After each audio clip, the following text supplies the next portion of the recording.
चला तर मग आता अजून एक दिवस माहेरातला आणि तुम्ही म्हणशील की संध्याकाळच्या वेळी साडी बिडी निसून तू कुठे चालल्यास, तर मी चाललोय बाळूमामांच्या तळावरती दर्शनाच्या लाईन मध्ये आता उभारलोय.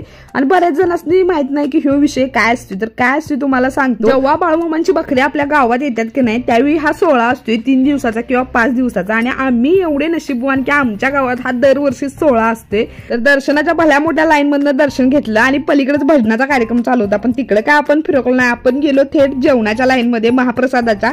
आणि हे दादा महाप्रसाद वाढायला आले. मला वाटलं पहिल्यांदा काही छोलीची भाजी असेल, गोल गोल मोठं मोठं दिसालतं. आणि ताटावर बघते तर काय सोयाबीन. मी तर पहिल्यांदाच महाप्रसादाच्या जेवणामध्ये सोयाबीनची भाजी बघितलेली होती आणि मला तर लयच आवडते, त्यामुळे काही विषयच नाही.